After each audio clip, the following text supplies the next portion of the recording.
ಕಲ್ಪನೆ ಮಾಡಿ, ಒಂದು ಬೆಳಿಗ್ಗೆ ನೀವು ಎದ್ದಿದ್ದೀರಿ, ಟಿವಿ ತೆರೆದಿದ್ದೀರಿ ಮತ್ತು ಸ್ಪೇನ್ ದೇಶದ ರಾಯಲ್ ಮಿಂಟ್ ಆಫ್ ಸ್ಪೇನ್ ಅಂದ್ರೆ ಸ್ಪೇನ್ನ ಸರ್ಕಾರಿ ಮನಿ ಪ್ರಿಂಟಿಂಗ್ ಕಾರ್ಖಾನೆ, ಅದರ ಒಳಗೆ 67 ಹಾಸ್ಟೇಜಸ್ ಇದ್ದಾರೆ. ಆದರೆ ಯಾರೂ ಸತ್ತಿಲ್ಲ, ಯಾರೂ ದರೋಡೆ ಮಾಡಿಲ್ಲ ಇನ್ನು. ಮತ್ತು ಆ ಕ್ರಿಮಿನಲ್ಸ್ ಅಲ್ಲಿ ಕುಳಿತು ಮಾಡ್ತಿರೋದು ಏನು ಗೊತ್ತಾ? ಅವರು ಹಣ ಕದ್ದುಕೊಂಡು ಹೋಗ್ತಿಲ್ಲ, ಅವರು ಹಣ ಪ್ರಿಂಟ್ ಮಾಡ್ತಿದ್ದಾರೆ. 984 ಮಿಲಿಯನ್ ಯೂರೋ ಗೌರ್ಮೆಂಟ್ನ ಮಣ್ಣಿನಲ್ಲಿ, ಗೌರ್ಮೆಂಟ್ನ ಮಷೀನಲ್ಲಿ, ಗೌರ್ಮೆಂಟ್ನ ಪೇಪರ್ ಮೇಲೆ. ಇದು ರಾಬರಿ ಅಲ್ಲ, ಇದು ಒಂದು ಮಾಸ್ಟರ್ ಸ್ಟ್ರೋಕ್, ಒಂದು ಬಿಸ್ನೆಸ್ ಪ್ಲಾನ್, ಒಂದು ಸಿಸ್ಟಮ್ ಅನ್ನು ಸಿಸ್ಟಮ್ನಿಂದಲೇ ಬೀಟ್ ಮಾಡಿದ ಕಥೆ. ಮತ್ತು ಈ ಕಥೆಯ ಒಳಗೆ ಅಡಗಿರೋ ಮನಿ ಲೆಸನ್ಸ್ ನೀವು ಯಾವ ಬಿಸ್ನೆಸ್ ಸ್ಕೂಲಲ್ಲಿಯೂ ಕಲಿತಿರಲ್ಲ. ಈಗ ಒಂದು ಹೆಜ್ಜೆ ಹಿಂದೆ ಹೋಗೋಣ. ಮನಿ ಹೈಸ್ಟ್ ಒಂದು ಕ್ರೈಮ್ ಡ್ರಾಮಾ, ಆದರೆ ನೀವು ಅದನ್ನು ಎಂಟರ್ಟೈನ್ಮೆಂಟ್ ಅಂತ ನೋಡಿದ್ರೆ ನಿಮಗೆ ಸರ್ಫೇಸ್ ಲೆವೆಲ್ ಮಾತ್ರ ಕಾಣುತ್ತೆ. ಅದರ ಒಳಗೆ ನೋಡಿದ್ರೆ ಅಲ್ಲಿ ಒಂದು ಕಂಪ್ಲೀಟ್ ಬಿಸ್ನೆಸ್ ಪ್ಲೇ ಬುಕ್ ಇದೆ, ನೆಗೋಷಿಯೇಷನ್ ಸ್ಟ್ರಾಟಜಿ ಇದೆ, ಕ್ರೈಸಿಸ್ ಮ್ಯಾನೇಜ್ಮೆಂಟ್ ಇದೆ, ಬ್ರ್ಯಾಂಡಿಂಗ್ ಇದೆ, ರಿಸ್ಕ್ ಕ್ಯಾಲ್ಕುಲೇಷನ್ ಇದೆ, ಮತ್ತು ಎಲ್ಲಕ್ಕಿಂತ ಮುಖ್ಯವಾಗಿ ಸಿಸ್ಟಮ್ ಅನ್ನು ಅಂಡರ್ಸ್ಟ್ಯಾಂಡ್ ಮಾಡಿ ಅದನ್ನೇ ಯೂಸ್ ಮಾಡುವ ಕಲೆ ಇದೆ. ಈ ಇಡೀ ಪ್ಲಾನ್ನ ಆರ್ಕಿಟೆಕ್ಟ್ ದ ಪ್ರೊಫೆಸರ್. ಅವನ್ ರಿಯಲ್ ನೇಮ್ ಸರ್ಜಿಯೋ ಮಾರ್ಕೀನಾ, ಆದರೆ ಈ ಕಥೆಯಲ್ಲಿ ಅವನು ದ ಪ್ರೊಫೆಸರ್ ಮಾತ್ರ. ಯಾಕೆ ಅಂತ ಗೊತ್ತಾ? ಯಾಕಂದ್ರೆ ಅವನು ಕೇವಲ ದರೋಡೆ ಮಾಡ್ತಿಲ್ಲ, ಅವನು ಟೀಚ್ ಮಾಡ್ತಿದ್ದಾನೆ. ಪ್ರತಿ ಹೆಜ್ಜೆಯಲ್ಲಿಯೂ, ಪ್ರತಿ ನಿರ್ಧಾರದಲ್ಲಿಯೂ. ದ ಪ್ರೊಫೆಸರ್ ಒಂದು ಸಾಲ್ ಹೇಳ್ತಾನೆ, my father rob the bank of Spain in 1969. He survived for 58 seconds. Will be there for 11 days. ಇದನ್ನು ಕೇಳಿದ ತಕ್ಷಣ ನಿಮ್ಮ ತಲೆಯಲ್ಲಿ ಒಂದು ಪ್ರಶ್ನೆ ಬರಬೇಕು. 58 ಸೆಕೆಂಡ್ ಮತ್ತು 11 ಡೇಸ್ನ ನಡುವಿನ ವ್ಯತ್ಯಾಸ ಏನು? ಉತ್ತರ ಒಂದೇ ಒಂದು ಪದ, ಪ್ರಿಪ್ಯಾರೇಷನ್. ಮತ್ತು ಈ ಪ್ರಿಪ್ಯಾರೇಷನ್ ಅನ್ನೇ ನಾವು ಇಂದು ಸ್ಟೆಪ್ ಬೈ ಸ್ಟೆಪ್ ಬಿಡಿಸಿ ನೋಡೋಣ. ಪ್ರತಿ ಸೀನ್ರಲ್ಲಿ ಒಂದು ಲೆಸನ್ ಇದೆ, ಪ್ರತಿ ಮೂಲೆಯಲ್ಲಿ ಒಂದು ಸ್ಟ್ರಾಟಜಿ ಇದೆ, ಮತ್ತು ಅದನ್ನು ಅರ್ಥ ಮಾಡಿಕೊಂಡ್ರೆ ನಿಮ್ಮ ಬಿಸ್ನೆಸ್, ಕೆರಿಯರ್ ಮತ್ತು ಲೈಫ್ ಖಂಡಿತ ಬದಲಾಗುತ್ತೆ. ಮನಿ ಹೈಸ್ಟ್ನ ಮೊದಲ ಮತ್ತು ಅತ್ಯಂತ ಪವರ್ಫುಲ್ ಲೆಸನ್ ಇದೆ. ಅದು ಕೇವಲ ಪ್ಲಾನ್ ಅಲ್ಲ, ಅದು ಒಂದು moral argument. The professor royal mint of Spain ಅನ್ನು ಯಾಕೆ ಚೂಸ್ ಮಾಡ್ತಾನೆ? ಯಾಕಂದ್ರೆ ಅಲ್ಲಿ ಈಗಾಗಲೇ ಇರೋ ರಿಸೋರ್ಸಸ್ ಅನ್ನು ಯೂಸ್ ಮಾಡಬಹುದು, ಯಾರ ಕೈಯಿಂದಲೂ ತೆಗೆಯಲ್ಲ. ಗವರ್ಮೆಂಟ್ನ ವಾಲ್ಟ್ನಿಂದ 1 ಯೂರೋ ಕೂಡ ತೆಗೆಯಲ್ಲ. ಬದಲಿಗೆ ಅವರು ಅಲ್ಲಿ ಇರೋ ಪ್ರಿಂಟಿಂಗ್ ಮಷೀನ್ಸ್ ಅಲ್ಲಿ, ಅಲ್ಲಿ ಇರೋ ಪೇಪರ್ ಅಲ್ಲಿ, ಅಲ್ಲಿ ಇರೋ ಇಂಕ್ ಅಲ್ಲಿ ಹೊಸ ಹಣ ಪ್ರಿಂಟ್ ಮಾಡ್ತಾರೆ. Think about this. ಇದು ಫೈನಾನ್ಷಿಯಲಿ ಜೀನಿಯಸ್ ಯಾಕೆ? ಯುರೋಪಿಯನ್ ಸೆಂಟ್ರಲ್ ಬ್ಯಾಂಕ್ ಪ್ರತಿ ವರ್ಷ ಬಿಲಿಯನ್ಸ್ ಆಫ್ ಯೂರೋಸ್ ಪ್ರಿಂಟ್ ಮಾಡುತ್ತೆ. ಅದು ಲೀಗಲ್. ಆ ಬ್ಯಾಂಕ್ಸ್ ಮಾಡ್ತಾರೆ, ಆ ಗವರ್ಮೆಂಟ್ಸ್ ಮಾಡ್ತಾರೆ, ಆದ್ರೆ ಒಬ್ಬ ಆರ್ಡಿನರಿ ಸಿಟಿಸನ್ ಅದನ್ನೇ ಮಾಡಿದ್ರೆ ಅದು ಕ್ರೈಮ್ ಆಗತ್ತೆ. ಯಾಕೆಂದ್ರೆ ಸಿಸ್ಟಮ್ ಯಾರಿಗೆ ಅನುಮತಿ ಕೊಡುತ್ತೋ ಅವರಿಗೆ ಮಾತ್ರ ಅದು ಲೀಗಲ್. ದ ಪ್ರೊಫೆಸರ್ ಇದನ್ನು ಪರ್ಫೆಕ್ಟ್ಲಿ ಆರ್ಗ್ಯೂ ಮಾಡ್ತಾನೆ. ಅವನು ಹೇಳ್ತಾನೆ, we are not stealing from anyone, we are creating money, just like the European central bank does every single day. ಇದು ಕೇಳಲು ರ್ಯಾಡಿಕಲ್ ಆಗಿ ಕಾಣಬಹುದು, ಆದರೆ ಇದರ ಹಿಂದೆ ಒಂದು ಮಹತ್ವದ ಆರ್ಥಿಕ ಸತ್ಯ ಇದೆ. ಇದನ್ನು ನೀವು ಹೇಗೆ ಲೀಗಲಿ ಯೂಸ್ ಮಾಡಬಹುದು? ಯೋಚಿಸಿ. ನೀವು ಒಂದು ಬಿಸ್ನೆಸ್ ಶುರು ಮಾಡ್ತೀರಿ, ನಿಮ್ಮ ಬಳಿ ಕ್ಯಾಪಿಟಲ್ ಇಲ್ಲ, ಆದರೆ ಮಾರ್ಕೆಟ್ ಅಲ್ಲಿ ರಿಸೋರ್ಸಸ್ ಇವೆ, ಪ್ಲಾಟ್ಫಾರ್ಮ್ಸ್ ಇವೆ, ಟೂಲ್ಸ್ ಇವೆ, ಅದರ್ ಪೀಪಲ್ಸ್ ಆಡಿಯನ್ಸಸ್ ಇವೆ. ದ ಪ್ರೊಫೆಸರ್ನ ಫಿಲಾಸಫಿ ಏನಂದ್ರೆ, ಯಾರ ಕೈಯಿಂದಲೂ ತೆಗೆಯಬೇಡ, ಆದ್ರೆ ಯಾರ ರಿಸೋರ್ಸಸ್ನ ಲೆವರೇಜ್ ಮಾಡಬಹುದೋ ಅದನ್ನು ಮಾಡು. ಇಂದು ಅನೇಕ ಸ್ಟಾರ್ಟ್ಅಪ್ಸ್ ಇದನ್ನೇ ಮಾಡ್ತವೆ. ಏರ್ಬಿಎನ್ಬಿ ಒಂದೇ ಒಂದು ಹೋಟೆಲ್ ಓನ್ ಮಾಡಿಲ್ಲ, ಆದ್ರೆ world's largest hospitality company. Uber ಒಂದೇ ಒಂದು ಕಾರ್ ಓನ್ ಮಾಡಿಲ್ಲ, ಆದ್ರೆ world's largest ride sharing company. ಅವರು ಬೇರೆಯವರ ರಿಸೋರ್ಸಸ್ ಲೆವರೇಜ್ ಮಾಡಿ ಹಣ ಕ್ರಿಯೇಟ್ ಮಾಡ್ತಿದ್ದಾರೆ, ಪ್ರಿಂಟ್ ಮಾಡ್ತಿದ್ದಾರೆ. ಲಿಟ್ರಲಿ ಅಲ್ಲ, ಆದ್ರೆ ಮೆಟಫಾರಿಕಲಿ. ನೀವು ಹಿಂದೆ ಒಂದು ಪ್ರಶ್ನೆ ಕೇಳಿಕೊಳ್ಳಿ, ನನ್ನ ಸುತ್ತ ಯಾವ ರಿಸೋರ್ಸಸ್ ಇವೆ? ನಾನು ಓನ್ ಮಾಡದೆ ಲೆವರೇಜ್ ಮಾಡಬಹುದಾದ ಯಾವ ವ್ಯವಸ್ಥೆ ಇದೆ? ಈ ಒಂದು ಪ್ರಶ್ನೆ ನಿಮ್ಮ ಬಿಸ್ನೆಸ್ ಥಿಂಕಿಂಗ್ ಅನ್ನು ಬದಲಾಯಿಸಬಹುದು. ಆದರೆ ಇದು ಕೇವಲ ಒಂದು ಭಾಗ ಮಾತ್ರ. ದ ಪ್ರೊಫೆಸರ್ನ ಅತ್ಯಂತ ಪವರ್ಫುಲ್ ಮೂವ್ ಇನ್ನೂ ಮುಂದಿದೆ. ಅದು ಕೇವಲ ಹಣದ ಬಗ್ಗೆ ಅಲ್ಲ, ಅದು ಪರ್ಸೆಪ್ಷನ್ ಬಗ್ಗೆ, ಪಬ್ಲಿಕ್ ಒಪಿನಿಯನ್ ಬಗ್ಗೆ. ಮತ್ತು ಅದನ್ನು ನೋಡಿದ್ರೆ ನಿಮ್ಮ ತಲೆ ಸ್ವಲ್ಪ ಗಿರ್ ಎನ್ನಬಹುದು. ಈ ಇಡೀ ಸೀರೀಸ್ನ ಅತ್ಯಂತ ಅಂಡರ್ ರೇಟೆಡ್ ಆದ್ರೆ ಅತ್ಯಂತ ಪವರ್ಫುಲ್ ಮೂಮೆಂಟ್ ಒಂದಿದೆ. ಅದು ಗನ್ಸ್ ಅಲ್ಲ, ಅದು ಎಕ್ಸ್ಪ್ಲೋಷನ್ಸ್ ಅಲ್ಲ, ಅದು ಒಂದು ಔಟ್ಫಿಟ್, ಒಂದು ಮಾಸ್ಕ್, ಒಂದು ಸಾಂಗ್.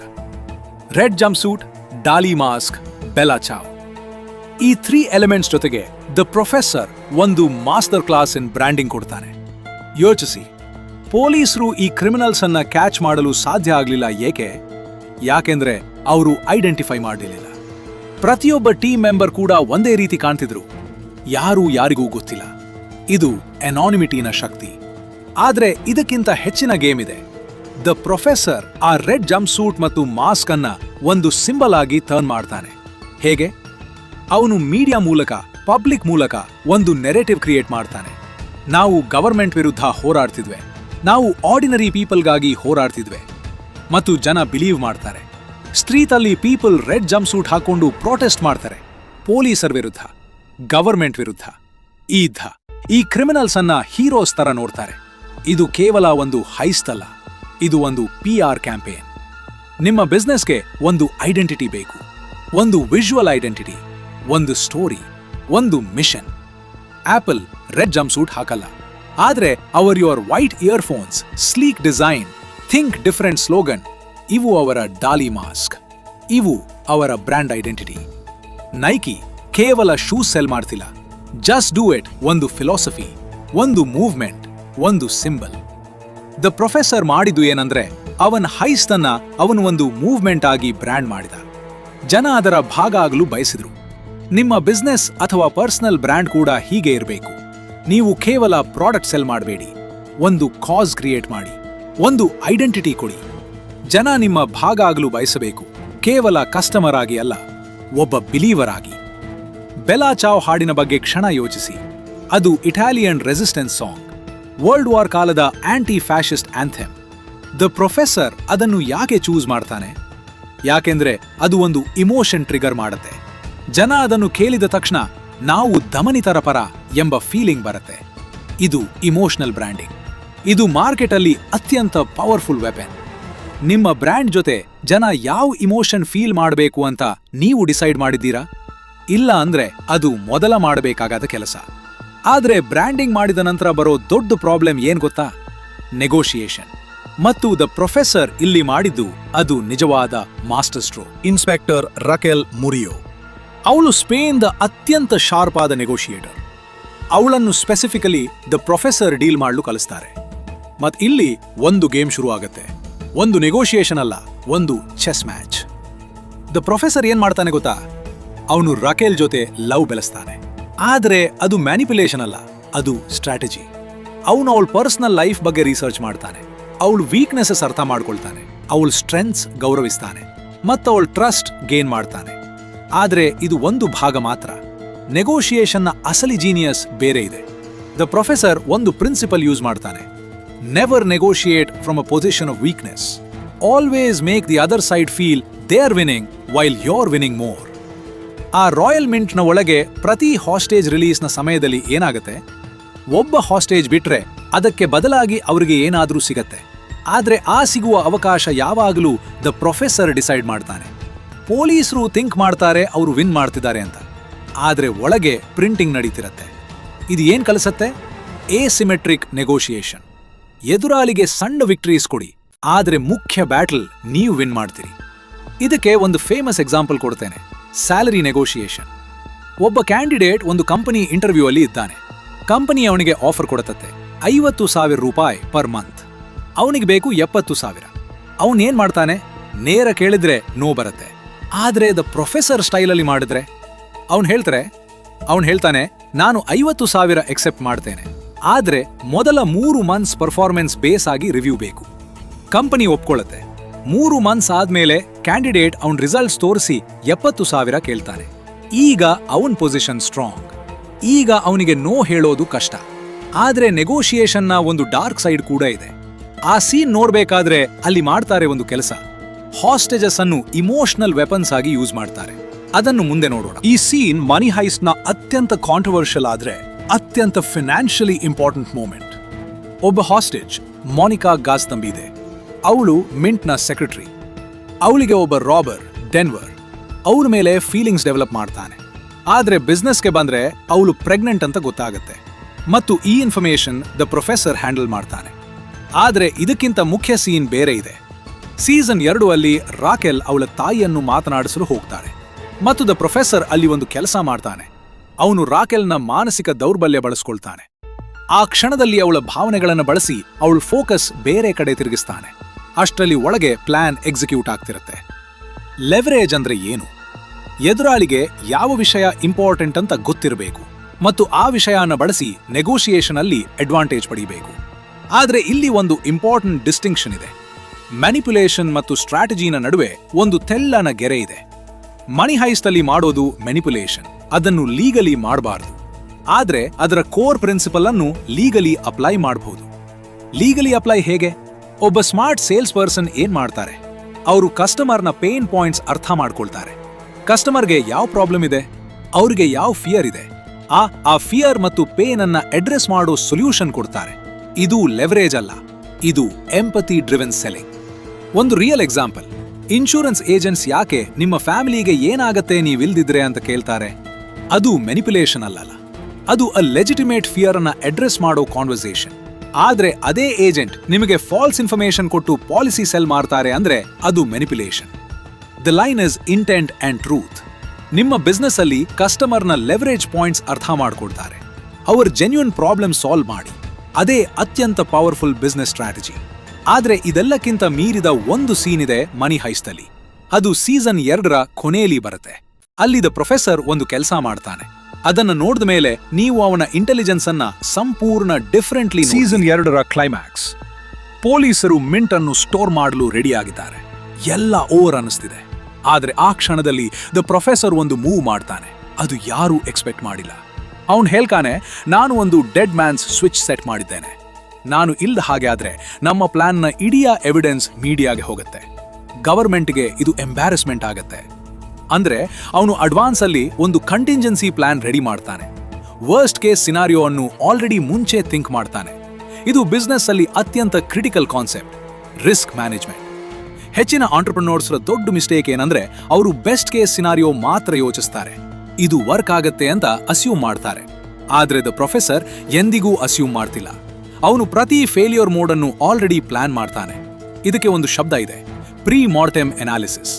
ಯಾವ ಪ್ರಾಜೆಕ್ಟ್ ಶುರು ಮಾಡ್ತೀರಿ ಅದಕ್ಕೆ ಮುಂಚೆ ಒಂದು ಕ್ಷಣ ಕಲ್ಪಿಸ್ಕೊಳ್ಳಿ, ಇದು ಫೇಲ್ ಆಗಿದೆ, ಯಾಕೆ ಆಗಿರ್ಬೋದು, ಆ ರೀಸನ್ಸ್ ಬರೆದುಕೊಳ್ಳಿ ಮತ್ತು ಪ್ರತಿ ರೀಸನ್ಗೆ ಒಂದು ಸೊಲ್ಯೂಷನ್ ರೆಡಿ ಮಾಡಿ. ಇದು ನಿಮ್ಮ ಕಂಟಿಂಜೆನ್ಸಿ ಪ್ಲಾನ್. ಸ್ಟಾರ್ಟ್ಅಪ್ಸ್ ಫೇಲ್ ಆಗೋ ಮುಖ್ಯ ಕಾರಣ ಏನಂದ್ರೆ ಅವರು ಪ್ಲಾನ್ ಬಿ ಇಲ್ಲದೆ ಪ್ಲಾನ್ ಎ ಮೇಲೆ ಆಲ್ ಇನ್ ಹೋಗ್ತಾರೆ.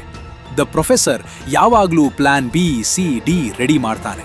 ಅದಕ್ಕಾಗಿ ಅವನ್ ಪ್ಲಾನ್ ಕೆಲಸ ಮಾಡ್ತದೆ. ಒಂದು ಫೇಮಸ್ ಇನ್ವೆಸ್ಟರ್ ಹೇಳ್ತಾರೆ, don't tell me how good your plan is, tell me how good your plan B is. ನಿಮ್ಮ ಪ್ಲಾನ್ ಬಿ ಎಷ್ಟು ಸ್ಟ್ರಾಂಗ್ ಆಗಿದೆ. ದ ಪ್ರೊಫೆಸರ್ ಅವನ್ ಟೀಮ್ ಅನ್ನು ಬಿಲ್ಡ್ ಮಾಡ್ತಾನೆ. ಅದು ರ್ಯಾಂಡಮ್ ಅಲ್ಲ, ಅದು ಅತ್ಯಂತ ಕ್ಯಾಲ್ಕುಲೇಟೆಡ್. ಪ್ರತಿ ಟೀಮ್ ಮೆಂಬರ್ ಕೂಡ ಒಂದು ಸ್ಪೆಸಿಫಿಕ್ ಸ್ಕಿಲ್ ಸೆಟ್ ಹೊಂದಿದ್ದಾರೆ. ಪ್ರತಿಯೊಬ್ಬರ ವೀಕ್ನೆಸ್ ಕೂಡ ದ ಪ್ರೊಫೆಸರ್ಗೆ ಗೊತ್ತಿದೆ ಮತ್ತು ಅದನ್ನು ಮ್ಯಾನೇಜ್ ಮಾಡೋ ವೇ ಅವನ್ ಪ್ಲಾನ್ ಅಲ್ಲಿ ಆಲ್ರೆಡಿ ಇನ್ಕ್ಲೂಡ್ ಆಗಿದೆ. ಆದ್ರೆ ಅವನ್ ಮೋಸ್ಟ್ ಇಂಪಾರ್ಟೆಂಟ್ ರೂಲ್ ಏನಂದ್ರೆ ಯಾರೂ ಯಾರ ಜೊತೆಯೂ ಪರ್ಸನಲ್ ರಿಲೇಶನ್ಶಿಪ್ ಬೆಳೆಸಬಾರದು. ಯಾಕೆಂದ್ರೆ ಇಮೋಷನ್ಸ್ ಬಂದ ಕೂಡಲೇ ಡಿಸಿಷನ್ಸ್ ಇಂಪ್ಯೂರ್ ಆಗ್ತವೆ. ಆದ್ರೆ ಇದೇ ರೂಲ್ ಮುರಿಯೋದ್ರಿಂದ ಹೆಚ್ಚಿನ ಪ್ರಾಬ್ಲಮ್ಸ್ ಬರ್ತವೆ. ಟೋಕಿಯೋ ಮತ್ತು ರಿಯೋ ರಿಲೇಶನ್ಶಿಪ್, ಡೆನ್ವರ್ ಮತ್ತು ಮೋನಿಕಾ ರಿಲೇಶನ್ಶಿಪ್, ಈ ರಿಲೇಶನ್ಶಿಪ್ಸ್ ಯಾಕೆ ಪ್ರಾಬ್ಲಮ್ಸ್ ಕ್ರಿಯೇಟ್ ಮಾಡ್ತವೆ? ಯಾಕೆಂದ್ರೆ ಪರ್ಸನಲ್ ಸ್ಟೇಕ್ಸ್ ಬಂದ ಕೂಡಲೇ ಲಾಜಿಕಲ್ ಡಿಸಿಷನ್ಸ್ ಇಮೋಷನಲ್ ಆಗ್ತವೆ. ಗ್ರೇಟ್ ಟೀಮ್ಸ್ ಏನ್ ಮಾಡ್ತವೆ? ಅವು ಸ್ಕಿಲ್ ಬೇಸ್ಡ್ ಕಾಂಪೋಸಿಷನ್ ಮೇಲೆ ಬಿಲ್ಡ್ ಆಗ್ತವೆ. ಆದ್ರೆ ಅದಕ್ಕಿಂತ ಮುಖ್ಯ, ಅವು ಸೈಕಲಾಜಿಕಲ್ ಸೇಫ್ಟಿ ಕ್ರಿಯೇಟ್ ಮಾಡ್ತವೆ. ಮೆಂಬರ್ಸ್ ಅವ್ರ ಒಪಿನಿಯನ್ಸ್ ಫ್ರೀಲಿ ಶೇರ್ ಮಾಡಬಹುದು ಅಂತ ಅನ್ನಿಸ್ಬೇಕು. ದ ಪ್ರೊಫೆಸರ್ ಮಿಸ್ಟೇಕ್ ಏನಂದ್ರೆ ಅವನು ರೂಲ್ಸ್ ಇಂಪೋಸ್ ಮಾಡ್ತಾನೆ, ಆದ್ರೆ ಇಮೋಷನಲ್ ನೀಡ್ಸ್ ಅನ್ನ ಅಡ್ರೆಸ್ ಮಾಡ್ತಿಲ್ಲ. ಒಬ್ಬ ಗ್ರೇಟ್ ಲೀಡರ್ ಮಾಡ್ತಾರೆ ಏನಂದ್ರೆ ಡಿಸಿಪ್ಲಿನ್ ಮತ್ತು ಎಂಪತಿ ಎರಡನ್ನೂ ಬ್ಯಾಲೆನ್ಸ್ ಮಾಡ್ತಾರೆ. ನಿಮ್ ಟೀಮ್ ಬಿಲ್ಡ್ ಮಾಡ್ತಾ ಇದ್ರೆ ಈ 3 ಥಿಂಗ್ಸ್ ಚೆಕ್ ಮಾಡಿ. ಪ್ರತಿ ಮೆಂಬರ್ ಸ್ಪೆಸಿಫಿಕ್ ಆದ ವ್ಯಾಲ್ಯೂ ಕೊಡ್ತಿದ್ದಾರಾ? ಅವ್ರ ವೀಕ್ನೆಸ್ ಅನ್ನು ಟೀಮ್ ಸ್ಟ್ರಕ್ಚರ್ ಮ್ಯಾನೇಜ್ ಮಾಡ್ತಿದ್ದೀರಾ? ಅವರಿಗೆ ಕ್ಲಿಯರ್ ಪರ್ಪಸ್ ಮತ್ತು ಮಿಷನ್ ಗೊತ್ತಿದೆಯಾ? ಈ 3 ಇದ್ದ ಟೀಮ್ ಯಾವ ಹೈಸ್ಟ್ ಕೂಡ ಪುಲ್ ಆಫ್ ಮಾಡಬಹುದು. ಲಿಟ್ರಲಿ ಅಲ್ಲ, ಆದ್ರೆ ಮೆಟಫಾರಿಕಲಿ. ಸೀಸನ್ 3 ಅಲ್ಲಿ ಹೊಸ ಹೈಸ್ಟ್ ಇದೆ, ಬ್ಯಾಂಕ್ ಆಫ್ ಸ್ಪೇನ್. ಆದ್ರೆ ಈ ಸಲ ಟಾರ್ಗೆಟ್ ಬೇರೆ. ಅವರು ವಾಲ್ಟ್ ಅಲ್ಲಿರೋ ಗೋಲ್ಡ್ ತೆಗೆಯೋದಿಲ್ಲ, ಬದಲಿಗೆ ಗೋಲ್ಡ್ ಅನ್ನು ವಾಲ್ಟ್ ಅಲ್ಲೇ ಮೆಲ್ಟ್ ಮಾಡ್ತಾರೆ. ಯಾಕೆ? ಇದು ಕೇಳಲು ಸ್ಟಾಪ್ಸ್ ಆಗಿ ಕಾಣುತ್ತೆ ಅಲ್ವಾ? ಗೋಲ್ಡ್ ಇದ್ರೂ ತೆಗೆಯಲ್ಲ, ಅದನ್ನು ಮೆಲ್ಟ್ ಮಾಡ್ತಾರೆ. ಯಾಕೆಂದ್ರೆ ಗೋಲ್ಡ್ ಕದ್ರೆ ಅದನ್ನು ಟ್ರೇಸ್ ಮಾಡಬಹುದು. ಆದ್ರೆ ಒಂದು ಬಾರಿ ಮೆಲ್ಟ್ ಆಗಿ ನೆಲಕ್ಕೆ ಸೇರಿದ್ರೆ ಅದನ್ನು ಟ್ರ್ಯಾಕ್ ಮಾಡೋದು ಇಂಪಾಸಿಬಲ್. ಅವ್ರ ಆಕ್ಚುಯಲ್ ಪ್ಲಾನ್ ಗೋಲ್ಡ್ ಅನ್ನು ಮೇಲೆ ತೆಗೆಯೋ ತನಕ ಹಾಸ್ಟೇಜಸ್ ಇಟ್ಟುಕೊಂಡು ಲೆವರೇಜ್ ಬಳಸೋದು. ಆ ಲೆವರೇಜ್ ಬಳಸಿ ಅವರು ಒಬ್ಬ ಮೆಂಬರ್ ಅನ್ನು ಬಿಡಿಸೋದು. ಇದೇನು ಕಲಿಸತ್ತೆ? ಕೊಲ್ಯಾಟ್ರಲ್. ಫೈನಾನ್ಸ್ ಅಲ್ಲಿ ಕೊಲ್ಯಾಟ್ರಲ್ ಅಂದ್ರೆ ನೀವು ಲೋನ್ ತೆಗೆಯುವಾಗ ಒಂದು ಆಸೆಟ್ ಪ್ಲೆಜ್ ಮಾಡ್ತೀರಿ. ಅದೇ ರೀತಿ ದ ಪ್ರೊಫೆಸರ್ ಗೋಲ್ಡ್ ಅನ್ನು ಮೆಟಫಾರಿಕಲ್ ಕೊಲ್ಯಾಟ್ರಲ್ ಆಗಿ ಯೂಸ್ ಮಾಡ್ತಾನೆ. ರಿಯಲ್ ವರ್ಲ್ಡ್ ಅಲ್ಲಿ ಇದನ್ನು ಲೀಗಲಿ ಹೇಗೆ ಯೂಸ್ ಮಾಡಬಹುದು? ಒಂದು ನೆಗೋಸಿಯೇಷನ್ ಅಲ್ಲಿ ನೀವು ಯಾವಾಗ್ಲೂ ಏನಾದ್ರೊಂದು ಹ್ಯಾವ್ ಮಾಡಿರ್ಬೇಕು. ಒಂದು ಸ್ಕಿಲ್, ಒಂದು ಕನೆಕ್ಷನ್, ಒಂದು ಇನ್ಫಾರ್ಮೇಶನ್, ಒಂದು ಆಲ್ಟರ್ನೇಟಿವ್ ಆಪ್ಷನ್. ಅದು ನಿಮ್ಮ ಕೊಲ್ಯಾಟ್ರಲ್, ಅದು ನಿಮ್ಮ ಲೆವರೇಜ್. ಜಾಬ್ ಇಂಟರ್ವ್ಯೂ ಅಲ್ಲಿ ಮಲ್ಟಿಪಲ್ ಆಫರ್ಸ್ ಇದ್ರೆ ನಿಮ್ಮ ನೆಗೋಸಿಯೇಷನ್ ಪೊಸಿಷನ್ ಸ್ಟ್ರಾಂಗ್. ಬಿಸ್ನೆಸ್ ಅಲ್ಲಿ ಮಲ್ಟಿಪಲ್ ಕ್ಲೈಂಟ್ಸ್ ಇದ್ರೆ ನಿಮ್ಮ ಬಾರ್ಗೇನಿಂಗ್ ಪವರ್ ಹೆಚ್ಚು. ಯಾವಾಗ್ಲೂ ಒಂದೇ ಆಪ್ಷನ್ ಅಲ್ಲಿ ಡಿಪೆಂಡ್ ಮಾಡಬೇಡಿ. ಇದೇ ದ ಪ್ರೊಫೆಸರ್ನ ಗೋಲ್ಡ್ ಲೆಸ್. ಸೀಸನ್ 4 ಅಲ್ಲಿ ಲಿಸ್ಬನ್ ಅಂದ್ರೆ ರಾಕೆಲ್, ಅವಳನ್ನು ಸೆರೆ ಹಿಡಿಯಲಾಗುತ್ತೆ ಮತ್ತು ದ ಪ್ರೊಫೆಸರ್ಗೆ ನ್ಯೂಸ್ ಬರ್ತದೆ ಅವಳನ್ನು ಶೂಟ್ ಮಾಡಿದ್ದಾರೆ ಅಂತ. ಆ ಕ್ಷಣದಲ್ಲಿ ಅವನು ಬ್ರೇಕ್ ಡೌನ್ ಆಗ್ತಾನೆ, ಪ್ಲಾನ್ ಫರ್ಗೆಟ್ ಮಾಡ್ತಾನೆ ಮತ್ತು ಇಮೋಷನಲ್ ಡಿಸಿಷನ್ಸ್ ತೆಗೆಯಲು ಶುರು ಮಾಡ್ತಾನೆ. ಇದು ಏನನ್ನು ಕಲಿಸುತ್ತೆ? ಅತ್ಯಂತ ಮುಖ್ಯ lesson: never mix emotion with high stakes decisions. Real world business lesson. ಇದು ಬಿಸ್ನೆಸ್ ಅಲ್ಲಿ ಎಷ್ಟು ರೆಲೆವೆಂಟ್ ಅಂತ ಗೊತ್ತಾ? ಒಬ್ಬ ಫೌಂಡರ್ ಅವನ್ ಫಸ್ಟ್ ಬಿಸ್ನೆಸ್ ಫೇಲ್ ಆದ. ಅವನು ಆ ಫೇಲಿಯರ್ನ ಕಾರಣ ಅನಲೈಸ್ ಮಾಡಿದ ಮೇಲೆ ಗೊತ್ತಾಯಿತು ಅವನು ಒಬ್ಬ ಇನ್ವೆಸ್ಟರ್ ಜೊತೆ ಡೀಲ್ ಮಾಡ್ತಾ ಇದ್ದಾನೆ ಅಂತ ಎಕ್ಸೈಟೆಡ್ ಆಗಿ ಟರ್ಮ್ಸ್ ಸರಿ ಓದದೆ ಸೈನ್ ಮಾಡಿಬಿಟ್ಟ. ಆ ಎಕ್ಸೈಟ್ಮೆಂಟ್, ಒಂದು ರೀತಿಯ ಪಾಸಿಟಿವ್ ಇಮೋಷನ್, ಅವನ್ ಬಿಸ್ನೆಸ್ ಅನ್ನು ಡಿಸ್ಟ್ರಾಯ್ ಮಾಡ್ತು. ಇಮೋಷನ್ ಕೇವಲ ನೆಗೆಟಿವ್ ಆಗಿರಬೇಕಿಲ್ಲ. ಎಕ್ಸೈಟ್ಮೆಂಟ್, ಫಿಯರ್, ಲವ್, ಆಂಗರ್, ಯಾವ ಭಾವನೆ ಕೂಡ ಮಹತ್ವದ ನಿರ್ಧಾರ ತೆಗೆಯೋ ಸಮಯದಲ್ಲಿ ದುಬಾರಿ ಆಗಬಹುದು. Business application. ಮಹತ್ವದ ಡಿಸಿಷನ್ಸ್ ತೆಗೆಯೋ ಮೊದಲು ಒಂದು ಕೂಲಿಂಗ್ ಆಫ್ ಪೀರಿಯಡ್ ಇರಬೇಕು. 24 ಅವರ್ಸ್, 48 ಅವರ್ಸ್. ಆ ಸಮಯದಲ್ಲಿ ಇಮೋಷನ್ ಸೆಟಲ್ ಆಗ್ತದೆ ಮತ್ತು ಲಾಜಿಕಲ್ ಮೈಂಡ್ ಮೇಲೆ ತರುತ್ತೆ. ವಾರನ್ ಬಫೆಟ್ ಇದೇ ಮಾಡ್ತಾರೆ. ಅವರು ಇಂಪಲ್ಸಿವ್ ಇನ್ವೆಸ್ಟ್ಮೆಂಟ್ ಡಿಸಿಷನ್ಸ್ ನೆವರ್ ಮಾಡ್ತಿಲ್ಲ. Sleep on it, think again, then decide. ಈ ಒಂದು ಹ್ಯಾಬಿಟ್, ಡಿಸಿಷನ್ಸ್ ಮೊದಲು ಕೂಲ್ ಡೌನ್ ಮಾಡೋ ಹ್ಯಾಬಿಟ್, ನಿಮ್ಮ ಬಿಸ್ನೆಸ್ ಮತ್ತು ಲೈಫಲ್ಲಿ ಮಿಲಿಯನ್ಸ್ ಸೇವ್ ಮಾಡಬಹುದು. ದ ಪ್ರೊಫೆಸರ್ನ ಒರಿಜಿನಲ್ ಪ್ಲಾನ್ ಅನೇಕ ಬಾರಿ ಫೇಲ್ ಆಗತ್ತೆ. ಆದರೆ ಅವನು ಒಂದು ಕೆಲಸ ಮಾಡ್ತಾನೆ: ಅಡಾಪ್ಟ್, ಬದಲಾಗ್ತಾನೆ. ಆದರೆ ಕೋರ್ ಗೋಲ್ ಬದಲಾಗೋದಿಲ್ಲ. ಸೀಸನ್ 5 ಅಲ್ಲಿ ಒಂದು ಕ್ರಿಟಿಕಲ್ ಸೀನ್ ಬರುತ್ತೆ. Military Spanish army bank of ಸ್ಪ್ಯಾನಿನ್ ಅನ್ನು ಸ್ಟಾರ್ಮ್ ಮಾಡ್ತದೆ. ಇಡೀ ಪ್ಲಾನ್ ಖಲಾಪ್ಸ್ ಆಗ್ತದೆ ಅಂತ ಕಾಣ್ತದೆ. ಆದ್ರೆ ದ ಪ್ರೊಫೆಸರ್ ಮತ್ತು ಹಿಸ್ ಟೀಮ್ ಒಂದು ಮೂವ್ ಮಾಡ್ತಾರೆ. ಅವರು ಹೊಸ ಟನಲ್ ಮೂಲಕ ಎಸ್ಕೇಪ್ ಮಾಡ್ತಾರೆ. ಅದು ಒರಿಜಿನಲ್ ಪ್ಲಾನ್ ಅಲ್ಲ, ಅದು ಇಂಪ್ರೊವೈಸೇಷನ್. ಆದ್ರೆ ಆ ಇಂಪ್ರೊವೈಸೇಷನ್ ಪಾಸಿಬಲ್ ಆದ್ದು ಯಾಕೆ? ಯಾಕಂದ್ರೆ ಅವರು ಮೊದಲೇ ಎಸ್ಕೇಪ್ ರೂಟ್ಸ್ ಪ್ಲಾನ್ ಮಾಡ್ತಿದ್ದರು. ಪ್ರತಿ ಕಂಟಿಂಜೆನ್ಸಿಗಾಗಿ ಒಂದು ಫಾಲ್ ಬ್ಯಾಕ್ ಇತ್ತು. ಸಾಕಷ್ಟು ಆಂಟ್ರಪ್ರೆನೋರ್ಸ್ ತಮ್ಮ ಬಿಸ್ನೆಸ್ ಪ್ಲಾನ್ ಫೇಲ್ ಆದ ಕೂಡಲೇ ಕ್ವಿಟ್ ಮಾಡ್ತಾರೆ. ಆದ್ರೆ ಸಕ್ಸಸ್ಫುಲ್ ಆಂಟ್ರಪ್ರೆನೋರ್ಸ್ ಪಿವೆಟ್ ಮಾಡ್ತಾರೆ. ಆದ್ರೆ ಈ ಎರಡರ ನಡುವೆ ಒಂದು ಇಂಪಾರ್ಟೆಂಟ್ ಡಿಸ್ಟಿಂಕ್ಷನ್ ಇದೆ. ಕ್ವಿಟ್ ಮಾಡೋದು ಅಂದ್ರೆ ಗೋಲ್ ಅಬ್ಯಾಂಡನ್ ಮಾಡೋದು. ಪಿವೆಟ್ ಮಾಡೋದು ಅಂದ್ರೆ ಸೇಮ್ ಗೋಲ್ ತಲುಪಲು ಬೇರೆ ಪಾತ್ ತೆಗೆಯೋದು.